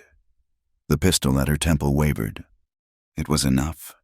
Wyatt moved with a speed that seemed impossible for a man his size. He didn't dive for the pistol on the ground. Instead, his hand went to the back of his belt, to a place that had been hidden in the shadows.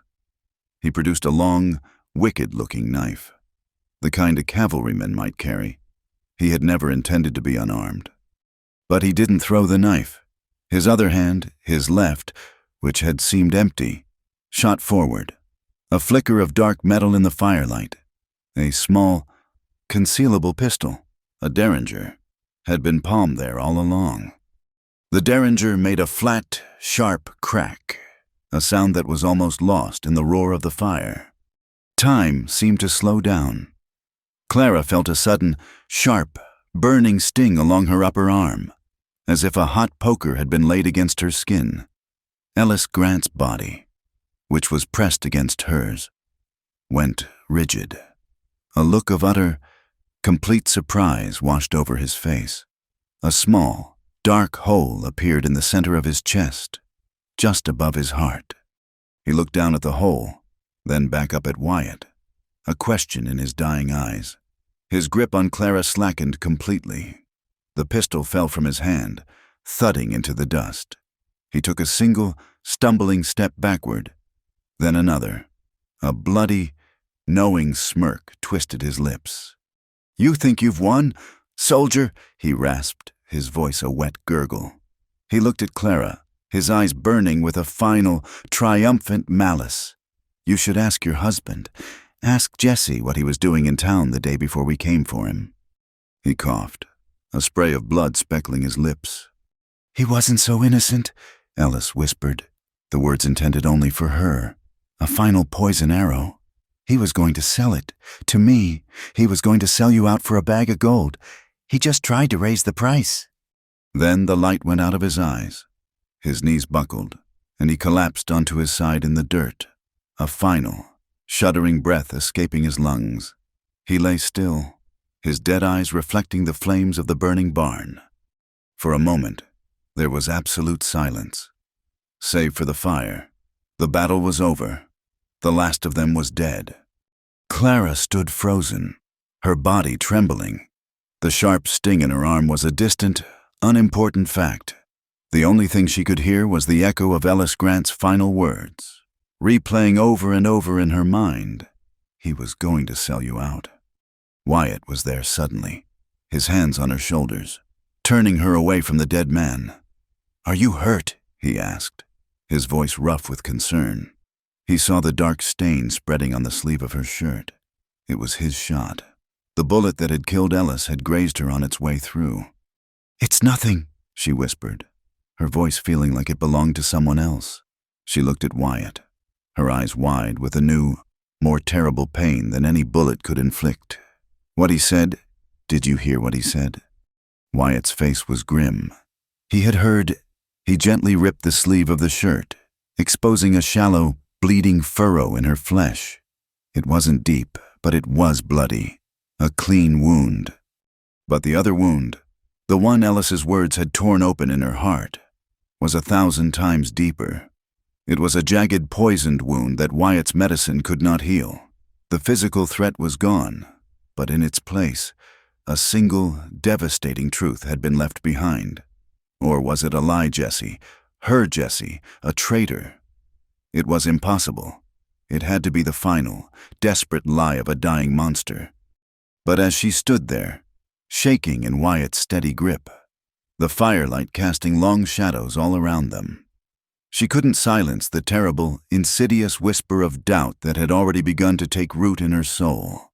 The fire in the barn had begun to die, its ravenous roar diminishing to a deep, guttural crackle. The inferno that had turned the structure into a pillar of flame was collapsing in on itself. sending up a final, defiant shower of glowing embers that spiraled into the smoke-choked sky. The night was unnaturally bright, lit by this terrible, man-made dawn and the cold, indifferent light of the moon. In the center of the yard, 3 bodies lay still, their private wars ended. The air was thick with the smell of death, ash, and finality. Wyatt's hands were gentle as he finished tying the bandage around Clara's arm. The wound was a clean furrow, a shallow price for a life, but it burned like a brand. The physical pain, however, was a distant thing, a faint signal from a body that felt disconnected from her mind. Her entire consciousness was consumed by the echo of a dead man's words. He was going to sell you out. It was a lie, she said, her voice a raw, broken whisper. She wasn't speaking to Wyatt, but to the ghosts that crowded the fire-lit yard. A dying man's poison. He just wanted to hurt me one last time. Wyatt said nothing. He finished his work and rose to his feet, his massive frame a bulwark against the dying flames.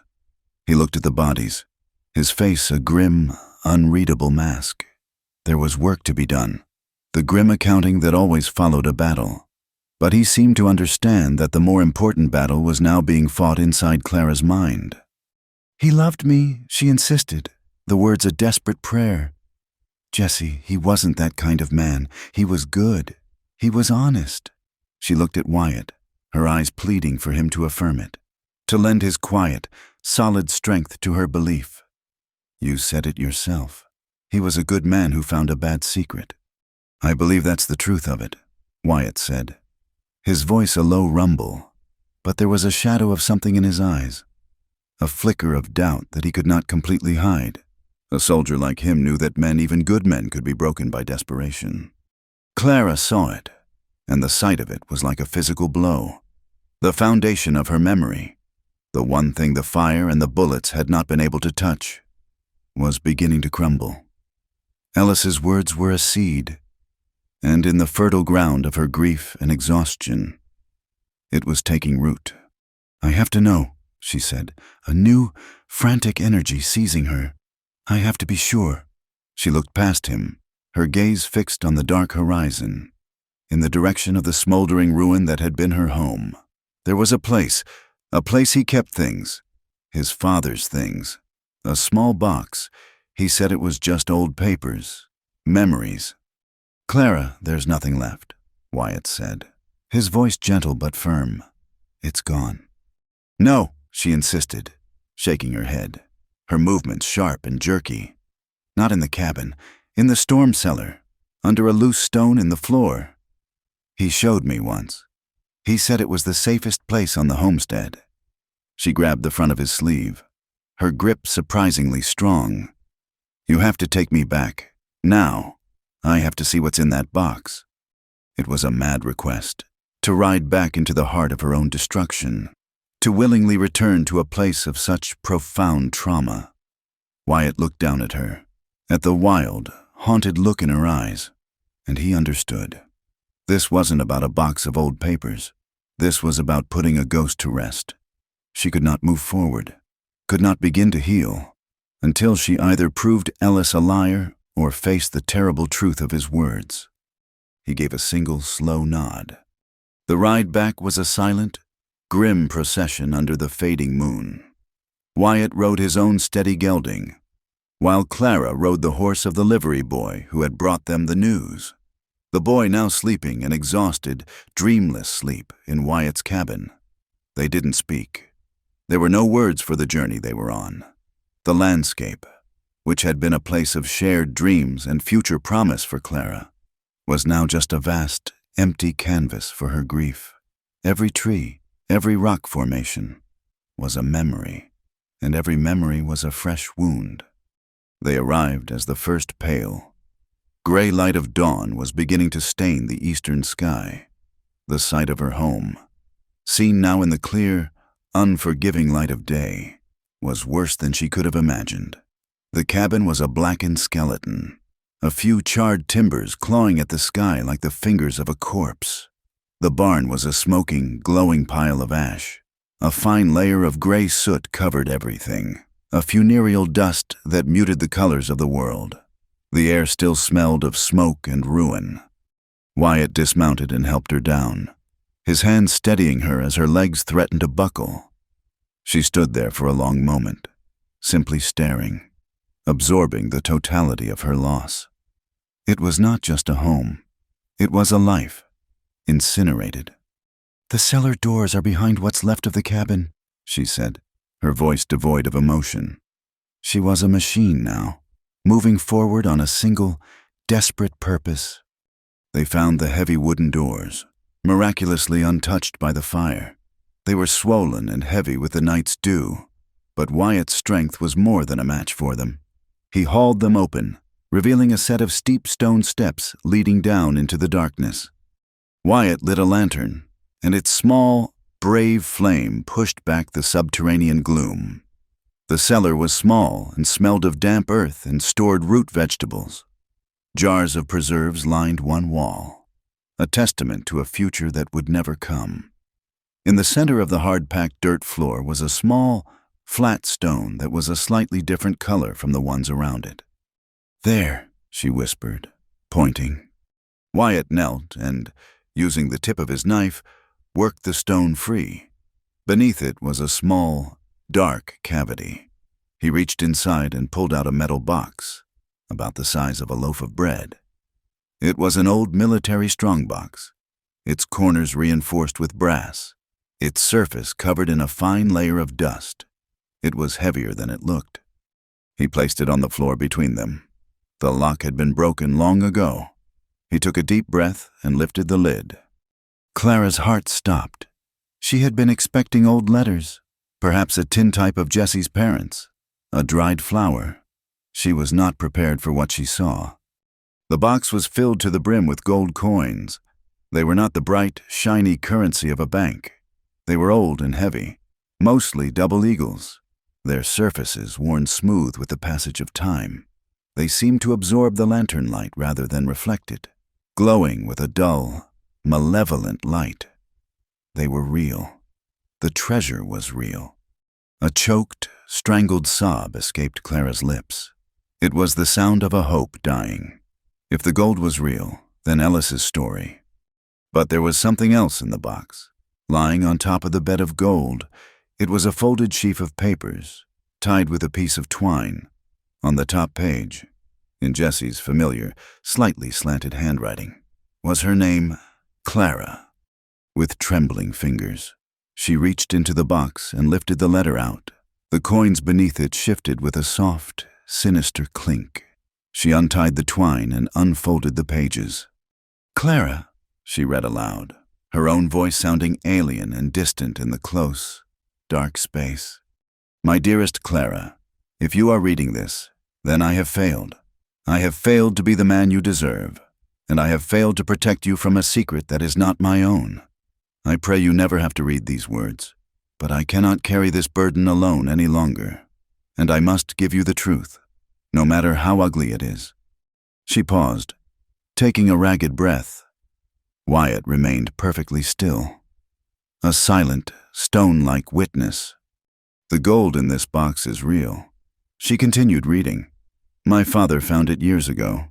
He never told me the whole story, only that he took the map, the journal from a dying Union officer after a skirmish. It was a payroll, he said, lost in the chaos of the war. He never touched it. He was terrified of it. He called it a curse, and when he died, he passed the curse to me. For 2 years, I have known this box was here, and for 2 years, I have tried to forget it. I tried to believe that a life built with our own hands, honest and simple, was worth more than any treasure." Her voice began to shake. "But our first winter was so hard. The blight took half the crops, and we lost the 2 calves. I saw the worry in your eyes, the way you went without so that I would have enough. I saw the lines of exhaustion on your face, and the knowledge of what was buried beneath our feet began to eat at me. The idea of it, Clara, the idea of giving you a life without hardship, without fear of the coming winter. It became a temptation I was too weak to resist." Here it was, the terrible confirmation. A single tear splashed onto the page, smudging the ink. "A man came to town, Ellis Grant. I knew him from my father's ranch. I knew he was a bad man, but he talked of opportunities, of buying land, of a life away from this hard-scrabbled dirt. He had heard the old rumors about my father's treasure. I met with him. I told myself it was just to see what he knew, but it was a lie. I was thinking of selling the secret. I was going to trade this curse for a new start for us. Clara's voice broke, and for a moment she couldn't go on. She could see it all, Jesse, her honest, simple Jesse, sitting across from a monster like Ellis Grant, his soul slowly being corroded by desperation and a misguided love for her. She forced herself to read the final page. But I could not do it. My love, when I returned from that meeting, I saw you through the window. You were humming that little tune you always hum, mending my shirt by the firelight. And I saw in you a treasure greater than all the gold in this box. I saw our life, and I knew that to betray your trust, to build our future on a foundation of such a dark and bloody secret, would be to lose everything that truly mattered. I sent a message to Grant the next day. I told him the deal was off, that the rumors were just stories. I don't know if he believed me. I pray he did. I am writing this to you now because I cannot bear the secret alone. I was going to give it to you tonight. I was going to ask for your forgiveness for my weakness, and ask for your help in deciding what to do. Do we turn it into the army? Do we bury it again, deeper this time, and walk away? I do not know the right answer. I only know that the right answer is the one we find together. Forgive me, Clara, forgive me for the secret I kept, and for the man I almost became. Know that in the end, I chose you. I will always choose you. All my love. Jessie. The letter fell from her hands. She sank to the floor of the cellar, the tears coming now in a flood, a torrent of grief and heartbreak, and a strange, painful relief. Ellis had told the truth, but it was a half-truth, a version of the story twisted into its ugliest possible shape. Jesse had faltered. He had been tempted by the devil, but in the end, he had not fallen. He had chosen her. He had died not as a traitor, but as a man who had found his way back to the light, a man who had been about to confess his weakness and ask for her strength. She had not lost the perfect man she had married. She had lost a flawed, human, and wonderfully real man who had loved her more than gold, a man who had been trying, in his own fumbling way, to do the right thing. She sat there on the cold, damp earth and wept for the man she had loved, for the choice he had made, and for the conversation they would now never have. After a long time, she felt a hand on her shoulder. Wyatt had knelt beside her. He didn't speak. He just offered his silent, solid presence. When her sobs finally subsided, he gestured to the open strongbox, to the fortune that glowed dully in the lantern light. It was the cause of all this death, the source of all this pain. What do you want to do with it? Clara, he asked, his voice a quiet rumble in the stillness of the cellar. It's yours to decide. The first rays of the true dawn cut across the ravaged landscape, painting the gray ash and blackened timbers in a wash of pale, mournful pink. The cellar was a cold, subterranean world, insulated from this new day, for a long time. Clara simply sat on the damp earth, the letter in her lap, the open box of gold glowing beside her like a pit of captured, malevolent stars. The tears had stopped. In their place was a vast, hollow emptiness, a quiet that was more profound than any sound. She had the truth now, all of it. Jesse's weakness, his regret, his final, desperate love. It was a truth that was both a comfort and a fresh agony. He had not betrayed her in his heart, but the secret he had kept, the path he had almost taken, had nonetheless led the devil to their door. Wyatt had not moved. He knelt on the other side of the box, a silent sentinel, his presence a solid, grounding thing in the swirling chaos of her thoughts. He did not offer words of comfort. He seemed to understand, with that deep, quiet wisdom of his, that this was a grief so personal, so complex, that words would only be an intrusion. He simply waited, giving her the space and time to navigate the wreckage of her own heart. Finally, she stirred. She looked at the gold, at the source of all this ruin. Jesse had called it a curse. His father had called it a curse. It had the weight of one. Each coin felt heavy with the blood of the men who had died for it, with the silent, terrified suffering of Jesse's father, with the corrosion it had wrought upon her husband's soul. It was not a treasure. It was a cancer. Slowly, she folded the letter, its pages now soft and slightly warped from her tears. She held it to her chest. This was the only thing of value in this cellar. Not the gold, but the proof of a flawed man's final, redeeming love. "There's nothing to decide," she said, her voice clear and steady, devoid of its earlier tremor. The emptiness inside her was crystallizing into a hard, cold certainty. There was no choice to be made, only a truth to be acted upon. She looked at Wyatt, her eyes meeting his in the lantern light. "I want to bury him," she said, "and I want to bury this with him." Wyatt gave a slow, deliberate nod. There was no surprise on his face, only a quiet understanding. He had known, perhaps, before she had even spoken the words. He put the lid back on the strongbox and stood, offering her a hand. She took it, and he pulled her to her feet. His grip was firm and steady, and for a moment she allowed herself to lean on that strength. Then she straightened, released his hand, and walked up the steps and out into the devastating light of the new day. The first task was the hardest. They found Jesse where he had fallen, just inside the charred remains of the doorway. The fire had not reached him. He lay on his side, his face turned away from the destruction, almost as if he were sleeping. In the harsh morning light, he looked both like a stranger and so achingly familiar that it stole her breath. Clara knelt beside him, her hand hovering over his still shoulder, unable to make contact. The warmth that had been so essentially him was gone forever. There was only a cold, terrible stillness. Wyatt returned with a shovel from the back of the smithy. Without a word, he walked to the lone, great cottonwood tree that stood on a small rise overlooking the homestead. It was where they had eaten their first meal on this land, a picnic of bread and cheese on a hot summer afternoon, their heads full of dreams. It was the only place that felt right. He began to dig. The rhythmic scrape and thud of the shovel was the only sound in the ruined world. Clara did not watch. She sat on the ground near Jesse, her hand finally resting on his cold one, and spoke to him in a low whisper. She told him about the letter. She told him she understood. She told him she forgave him. She told him she loved him. She was giving him the conversation they had been robbed of, a final, one-sided confession and absolution.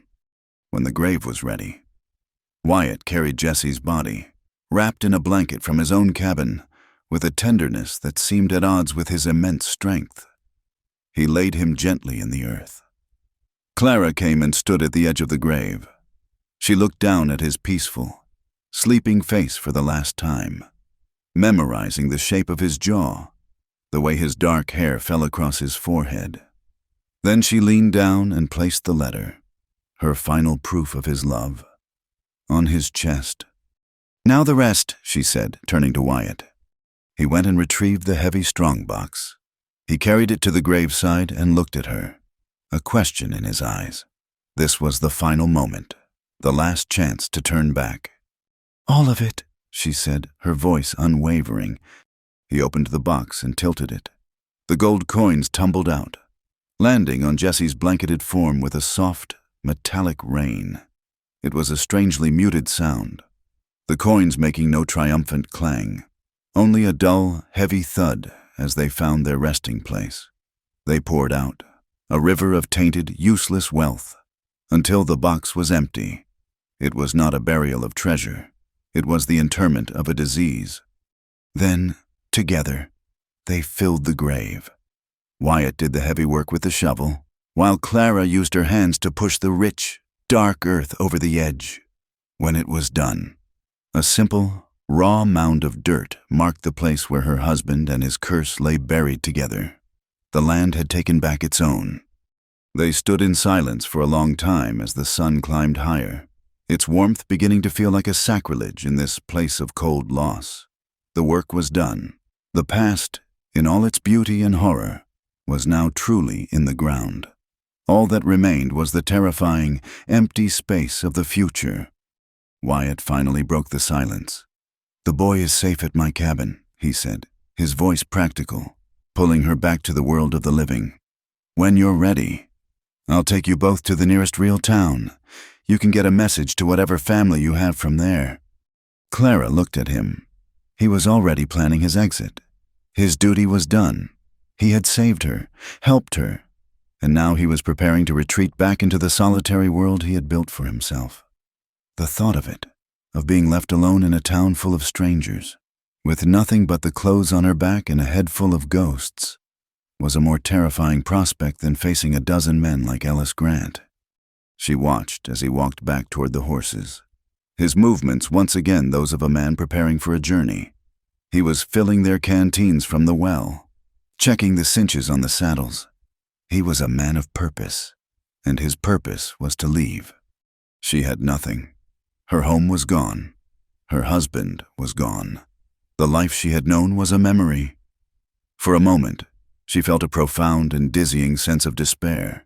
The world was a vast, empty wilderness, and she was utterly, completely alone. But then she looked at Wyatt again. He was not a ghost. He was not a memory. He was solid. He was real. He was a man who had faced death and chosen life, who had looked into her own brokenness and had not flinched. He had killed for her, tended to her wounds, and stood by her as she buried her world. He was a man who understood the language of silence and the weight of survival. He finished with the horses and turned to her, his face set in those familiar, stoic lines. "It's a 2-day ride," he said. "We should leave before noon." This was it. The door to her future was swinging shut, and on the other side was only emptiness. She had made one choice already today, the choice to reject a fortune. Now she had to make another. She took a step toward him. "I have no family to send a message to," she said, her voice quiet but clear. "They're all back east, so far away they might as well be on the moon." Wyatt's expression didn't change, but a flicker of something pity perhaps passed through his pale eyes. "There are good people in the world? Clara, you can start again." "Can you?" she asked, the question sharp and direct. It caught him off guard. "Can you start again? Or will you just go back to your forge and your silence, and wait for the next ghost to come knocking?" He looked away, his gaze falling on the distant mountains. "A man like me, some things you don't start over from. I'm better left alone." "Maybe," she said, taking another step closer. She could feel the warmth of the sun on her face, and for the first time, it didn't feel like an intrusion. It felt like a promise of life, and maybe not. She stopped just a few feet from him. He was so large, a mountain of a man, but she no longer felt any fear, only a strange and powerful sense of clarity. "I just buried a fortune in the ground." "Wyatt," she said, her voice soft but carrying an undeniable strength. "I don't want it. I don't need it."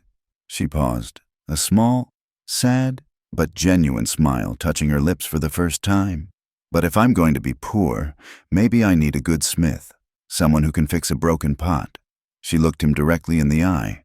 "And maybe teach me how to make better soup." The words hung in the air between them. It was not a declaration of love, not a plea for rescue. It was an offer, a simple, practical, and incredibly brave proposition, an offer to build something new from the ashes, not with gold, but with calloused hands and a shared understanding of loss, an offer to face the vast, empty wilderness not alone, but together. Wyatt stood absolutely still. He stared at her, and for the first time since she'd met him, his carefully constructed walls seemed to crack. He looked at this woman, covered in soot and blood and grief, who had lost everything and yet was standing before him, offering not to take, but to build. He saw not a victim, but a survivor, a woman as strong and resilient as the steel he hammered on his anvil. A long, slow moment passed.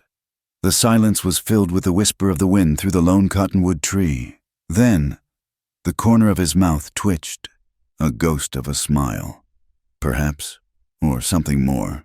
It was the first hint of warmth she had ever seen on his face, and it was more precious than all the gold in the world. "Well," he said, his voice a low, thoughtful rumble, "we'll have to see about that, won't we?" The seasons turned. 4 winters buried the high plains in snow, and 4 summers baked the memory of blood and ash out of the hard-packed earth. In the West, time is measured not just in the turning of the calendar, but in the healing of the land and the fading of scars.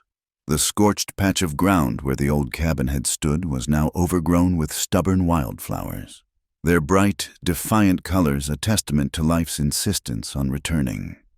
In the saloons and general stores, from Harmony Gulch to the settlements further south, a new story had taken root and grown into the soil of local legend.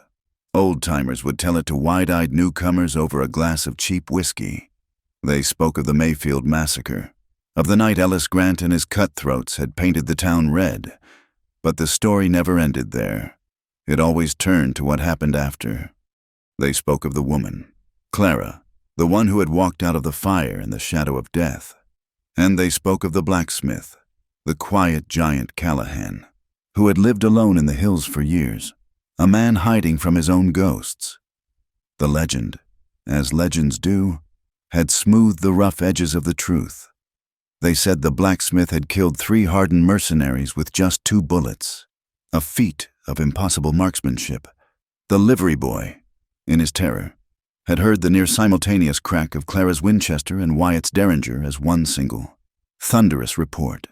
And so the story was told, a tale of a quiet man's righteous fury, a story that served as a quiet warning to any other predators who might think the people in that valley were easy prey. But the real story was quieter and far more profound. It was not a story of bullets and vengeance, but of hammers and healing. Clara and Wyatt had not left. They had stayed. They had taken the ruins and the ghosts and the blood-soaked soil, and they had built something new. Wyatt, with his powerful, calloused hands, had raised a new cabin. It was larger than the first, built of solid, notched logs that he had felled and shaped himself. It was a fortress of a home, built to withstand not just the winter winds, but the memory of fire. A new, smaller barn stood where the old one had burned, and a sturdy corral held its occupants. But they did not raise cattle. The brand on their stock was not one of ownership, but of sanctuary. They took in the horses other ranchers had given up on a fine mare with a badly healed leg, a strong gelding gone blind in one eye, a young colt scarred by a wolf attack. Wyatt, with his smith's knowledge of bone and sinew, would work on them, crafting special shoes, tending to their wounds with a patience that was a form of prayer. Clara, with her quiet, gentle spirit, would soothe their fear, teaching them to trust the touch of a human hand again. And it was not only horses that found refuge there. 3 years ago, a wagon had overturned in a flash flood, leaving a 6-year-old boy named Sam an orphan. The circuit judge, knowing he couldn't leave the boy in the saloon at Harmony Gulch, had ridden out to the Callahan place as a last resort. He had expected to be turned away. Instead, he had found a woman with haunted but kind eyes who had taken one look at the silent, terrified boy, and had knelt down and simply said, "You must be hungry. I've made some soup." Now, the silence of the homestead was often broken by the sound of a child's laughter. Sam had found his voice again here, in this place of quiet healing. He was a small, wiry boy with Wyatt's pale eyes and Clara's stubborn spirit. He followed Wyatt around the smithy, his small face a mask of serious concentration as he watched the forge, and he helped Clara in the vegetable garden, his small hands surprisingly gentle as he tended the new life sprouting from the earth. This evening, the sun was setting, a great molten disk that was sinking behind the mountains, setting the sky ablaze with streaks of orange and deep, royal purple. The wind whispered through the tall prairie grass, a sound like a long, contented sigh. Clara and Wyatt stood on the small rise, by the great cottonwood tree. The raw mound of dirt that had been Jesse's grave was now a gentle swell in the earth, covered in the same tough, beautiful wildflowers that had reclaimed the site of the cabin. A single, smooth river stone, chosen by Clara for its quiet permanence, served as a marker. There was no name carved on it. None was needed. From the homestead below, they could hear the faint sound of Sam singing a tuneless, happy song to one of the horses. The clang of Wyatt's hammer was silent for the day. A thin curl of smoke rose from the cabin's chimney, a promise of warmth and a simple evening meal. Clara stood beside Wyatt, watching the last sliver of sun disappear. The years had changed her. The haunted, hunted look was gone from her eyes, replaced by a deep, quiet strength. There were fine lines at the corners of her eyes now, from squinting into the sun, and from the slow return of smiling. Her hands were rough from the garden and the rains, but they were steady. Wyatt, too, had changed. The hard, solitary shell he had built around himself had been worn away, not by a sudden blow, but by the slow, steady erosion of daily life, of shared work, of a child's unquestioning affection. The soldier was still there, deep in his pale eyes, but he was no longer a ghost hiding from the past. He was a guardian, watching over the present. The wind picked up, rustling the leaves of the cottonwood above them. It was a cool wind, carrying the scent of pine from the high country and the promise of a clear, starlit night. Clara shivered slightly, and without a word, Wyatt put his arm around her shoulders, drawing her close. She leaned into his solid strength, her head resting on his shoulder. It was a familiar, comfortable gesture, a silent conversation between two people who had found in each other not a blazing passion, but something quieter, rarer, and far more durable, a partnership. A home. They stood like that for a long time, two small figures against a vast and beautiful landscape, watching the day end. They did not speak of the past. They did not need to. It was here, beneath their feet, a part of the ground they stood on, a part of the story that had made them who they were, but it no longer had the power to haunt them. It was just a place of quiet memory, a gentle reminder of a flawed, human man who had, in the end, chosen love. Clara looked out at the valley, at the small, warm light that was now glowing in their cabin window, a beacon of life in the gathering dusk. She thought of the box of gold, lying deep in the earth beside the man who had been both its victim and its keeper. Its power was gone, its curse broken, its terrible weight lifted. Maybe the gold wasn't in the ground, but in the choices we made when no one was watching. Thank you so much for listening to our story. We'd love to know where you're tuning in from, so please drop a comment below and let's share our thoughts. If you enjoyed this tale, please subscribe to our channel. Wild West Stories 1850, give this video a like, and consider hitting that hype button to help this story be heard by more people.